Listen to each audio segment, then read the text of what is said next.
आपण पाहत आहात सत्य व रोखठोक न्यूज चॅनल महावृत्त न्यूज। आवाज तुमचा, ताकद आमची।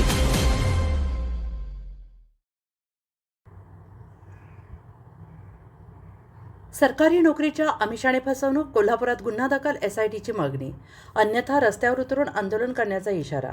सरकारी नोकरी लावून देण्याचे आमिष दाखवून फसवणूक करणाऱ्या टोळीच्या विरोधात कोल्हापुरात गुन्हे रजिस्टर नंबर 102/2026 दाखल झाला आहे।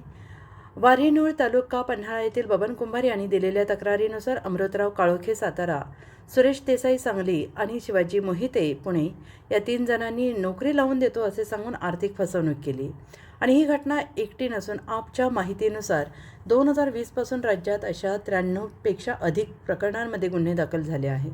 2026 मध्ये जुलैपर्यंत 25 पेक्षा अधिक प्रकरणे नोंदवली गेली आहेत। या पार्श्वभूमीवर आपचे प्रदेश उपाध्यक्ष विजय कुंभार यांनी मुख्यमंत्री देवेंद्र फडणवीस यांनी तातडीने SIT नेमून सर्व प्रकरणांची एकत्रित चौकशी करावी अशी मागणी केली आहे। आरोपी राजकीय नेते आणि वरिष्ठ अधिकाऱ्यांची ओळख असल्याचे सांगून बनावट नियुक्तीपत्रे देऊन लाखो रुपये उकळत असल्याचं तपासात समोर आलंय।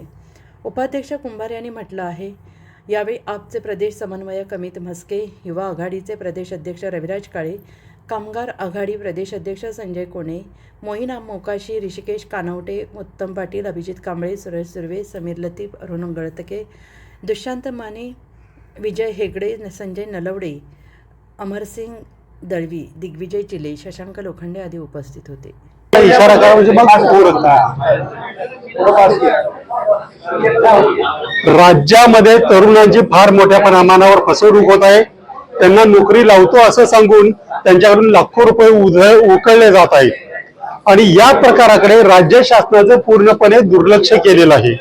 याचं कारण असं आहे की याच्यामध्ये इतक्या लोकांची फसवणूक झाली की ती सगळी मुलं आता पुढे यायला घाबरते।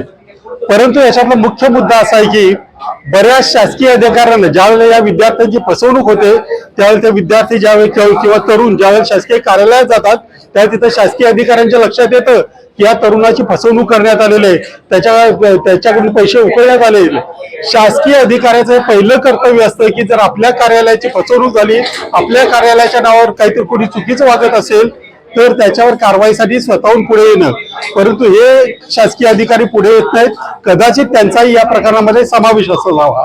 त्याच्यामुळे आम्ही आता मुख्य आणि हे सगळं विखुरलेलं आहे राज्यभरामध्ये। गेल्या 2-3 वर्षामध्ये म्हणजे मागच्या वर्षी 25 प्रकरणं होती, त्याच्या आधी 22 प्रकरणं उघडकीस आली होती, या वर्षी जुलैपर्यंत 26 प्रकरणं उघडकीस आले।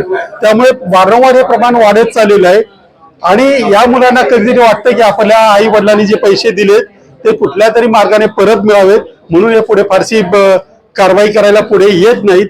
आणि शासन याच्यामध्ये काही FIR झालेत, पुण्यात झालेत, मुंबईत झालेत, कोल्हापुरात झालेत, सोलापूरमध्ये झालेत, परंतु शासन किंवा पोलिसांकडून कारवाई होत नाहीत।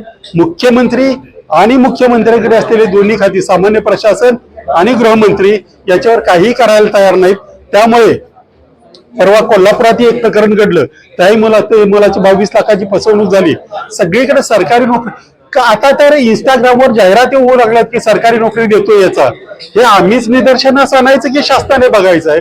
शासनाला जर आपलं काहीच कर्तव्य नाही असं वाटत असेल तर त्यांना इथं राहण्याचा अधिकार नाही। म्हणून आम्ही शासनाला आता पत्र पाठवलेलं आहे की या संदर्भात ही मुलं पुढे यायला घाबरत आहेत। एक SIT नमावी, राज्यभरातली प्रकरणे एकत्रित करावीत।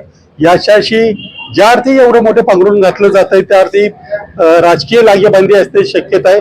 त्यामुळे SIT नेमून सगळ्याची चौकशी करावी, या मुलांचे पैसे कसे मिळतील हे पाहावं आणि या ज्या टोळ्या आहेत, एकेका शहरामध्ये 2-2, 3-3 टोळ्या आहेत, या सगळ्या टोळ्यांना जेरबंद करून कायमचं जेलमध्ये ठेवावं ही आम्ही मागणी करतो। काही दिवसात जर त्यांनी अशी SIT नेमली नाही तर आम्ही राज्यभर आंदोलन उभं करू। महावृत्त न्यूज चॅनलला लाईक करा, शेअर करा आणि सबस्क्राईब करा।